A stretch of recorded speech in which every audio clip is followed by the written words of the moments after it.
జై బజరంగ బలి. ఏఐని యూజ్ చేసి ఏఐని పనిచేయమన్నాం. అది ఎలాగో ఇప్పుడు చూద్దాం. ముందుగా మనం పర్ప్లెక్సిటీ బ్రౌజర్లోకి వెళ్ళి అందులో క్యాన్వాలోకి వెళ్ళి అక్కడ పైన టాప్లో ఉన్న ఏఐ అసిస్టెంట్ నొక్కగానే నాకు చాట్ బాక్స్ వస్తుంది. ఆ చాట్ బాక్స్లో నాకు ఏదైతే కంటెంట్ కావాలో అది నేను కొడతాను. జనరల్గా నాకు ఇప్పుడు కావాల్సింది ఏంటంటే ఒక పోస్టర్ అనేది నేను డిజైన్ చేయాలనుకుంటున్నాను. ఆ పోస్టర్ డిజైన్ గురించి నేను ఏఐ అసిస్టెంట్కి నేను అడుగుతున్నాను. సో అది కొట్టి నేను సెండ్ చేయగానే మీరు చూసినట్టయితే ఇప్పుడు ఏఐ థింక్ చేస్తుంది.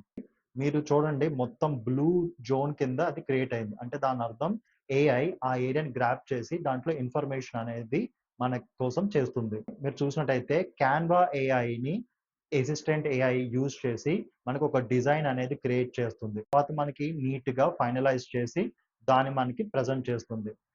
సో ఇది సంగతి.